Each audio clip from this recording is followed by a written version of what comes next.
So we are just under 2 weeks away until Suicide Squad Kill the Justice League is out, at least specifically the deluxe edition version of the game. And obviously leading up to the release of the game, a ton of people have had so many questions regarding this game. You know, they want to know more information about Suicide Squad, which is totally fair. Thankfully, the folks at Rocksteady decided to put together a Q&A over on their official Discord server and just give a bunch of answers to some pressing questions from the community. Today is going to be a bit of an information overload, all right? So strap in and get ready. We're going to be talking new game modes. We're going to be talking about the end game that's going to be in Suicide Squad Kill the Justice League and so much more. Okay, so the first question that people asked over on the Discord channel is what happens after you reach the max level in this game? They were asking whether or not there's going to be some sort of prestige or what's exactly going to happen once you hit the max level. And to answer, Axel at Rocksteady said a most excellent question. To start with, each member of the squad has their own unique talent trees, 3 for each character with 10 tiers within each tree. These provide powerful upgrades to different playstyles as well as interesting choices to how you want to play your squad members. That said, we really want to reward you if you keep playing the game past reaching max level with a character. Once level 30 is reached on a squad member, you will unlock squad talents. This is a shared group of upgrades between all your squad members, regardless of their level. There are a lot of these, and for the squad levels, they are actually infinite, and there is no real level cap. You can freely respec squad talents the same as regular talents at almost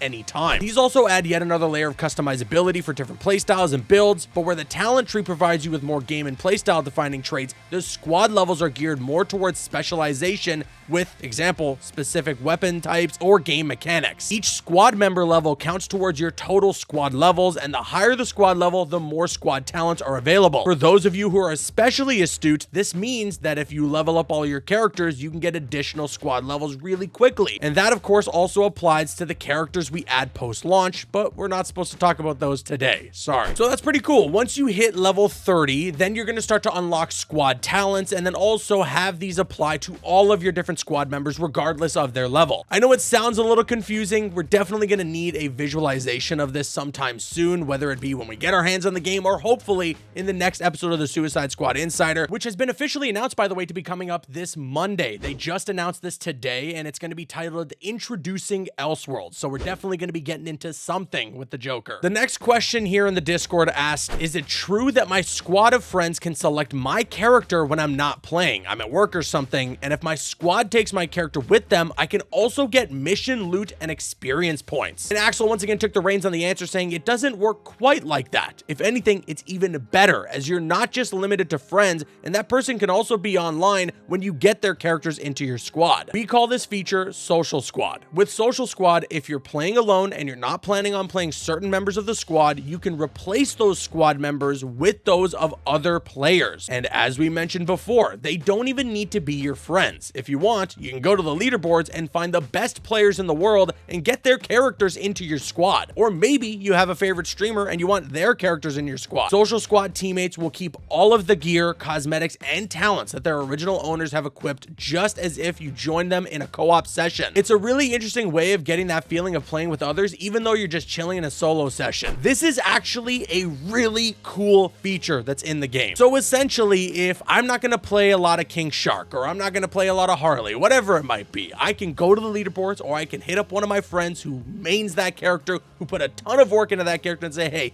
can I copy that onto my squad as an NPC? And then boom, I have that version of King Shark, that version of Harley Quinn that my friend or someone on the leaderboards put a ton of work into onto my squad now, and they have all the upgrades, all the talents, and everything that that person applied to them. And to my understanding, correct me if I'm wrong in the comments section below, or if anybody at Rocksteady is watching this, please let me know. If I'm playing as that other person's character and I unlock new gear, or if I get something really rare, they're also going to get it as soon as they log back on with that character. I think this is awesome. I mean, obviously for myself, if I'm going to put a ton of work into someone like Captain Boomerang, you guys can absolutely grab my Captain Boomerang, take that build and go nuts and, well, maybe get me some cool stuff along the way. This is definitely one of the coolest features that's coming to Suicide Squad Kill the Justice League, and I'm surprised they hadn't talked about this sooner. And again, I am surprised this isn't something that we have a visualization for. They really need to pump this into the marketing. I wasn't really going to play a ton of co-op when it came to just my story mode playthrough. I wanted to play through that solo, but I'm glad that I don't necessarily have to put in focus on all 4 of the characters.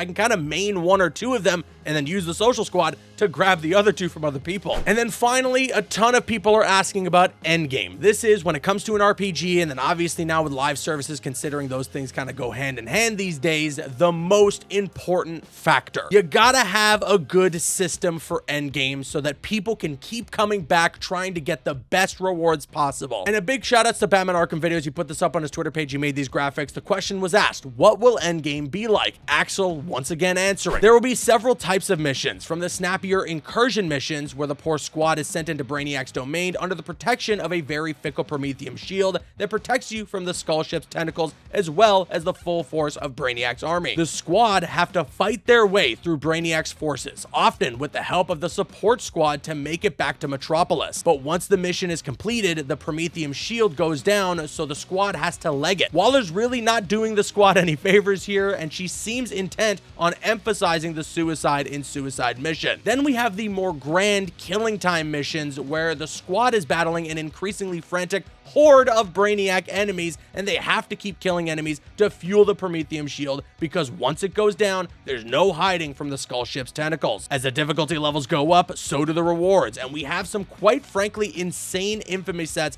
and notorious items that are earned from the highest tiers of Endgame. That, paired with the global leaderboards for solo, 2-player, 3-player, and 4-player groups, mean that there's plenty of friendly competition to go around. And if you want some tips on how to build your character, the leaderboards will be a good place to scout around. That is a ton of information. Again, like I said, this is going to be an information overload of a video, but the only thing that I want to focus on there is that there's going to be a horde mode type mission for the Endgame, which I am very happy about. I feel like games of this kind, games that involve you taking out waves upon waves of enemies within the main story, should have a mode that's dedicated to taking out waves upon waves of enemies after the story. And this is definitely something that I know a lot of people will be coming back to, especially since there is going to be a global leaderboard for all different types of play, whether you're playing by yourself, with just one friend, two friends, or of course, as a full squad. I think honestly, there is a lot here in Suicide Squad Kill the Justice League that they really should have been showing a long time ago. This is all information that I really wish we could have gotten trailers for, we could have gotten marketing, because this would have alleviated a lot of issues that people may have had with this game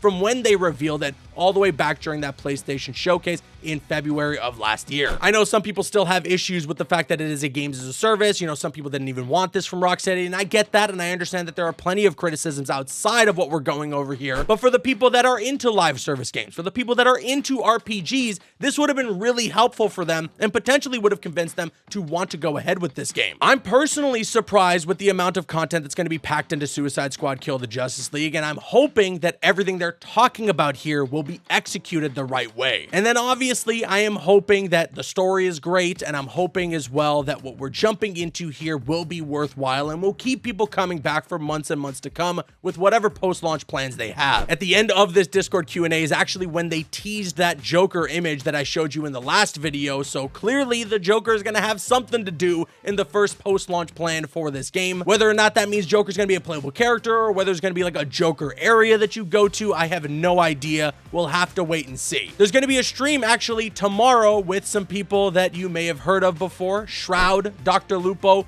and Tarek, I don't know him, I apologize if I'm mispronouncing that. And they're all going to be playing through a peek of the actual end game for Suicide Squad Kill the Justice League. Now, you know what? I'm not going to be offended, Rocksteady. I mean, I would have wished to have jumped in there. I could have carried the squad, but it's okay. Okay, you wanted to get these guys, these newbies, that's totally fine. The only thing is, I'm not sure if all three of these streamers are going to have an audience for this game. Dr. Lupo, though, I think is a great choice to be on the squad, and I'm honestly glad that they chose him for the end game. I mean, he's played Destiny, he plays third-person shooters, so obviously Dr. Lupo is pretty well fit for a game like Suicide Squad. Shroud, though, I mean, he's just into shooters, so let's see if the shooting mechanics are something that he prefers, and again, I don't know the last streamer, I'm not familiar with them. But anyways, if there's some new information, if there's some new stuff to go over in that tomorrow, I will make sure to keep you guys updated, so just keep it locked right here on this channel, subscribe, turn on those notifications, you don't want to miss a thing. And with that being said, let me now kick it to you guys. Sound off with your thoughts in the comments section below. What do you think about this big news blowout that we got from the Discord Q&A? There's still a ton of more information that I didn't go over. If you want, you can check out their Discord, you can join it and look at the questions and answers. And with that being said, I've been Caboose, and I'll see you guys later.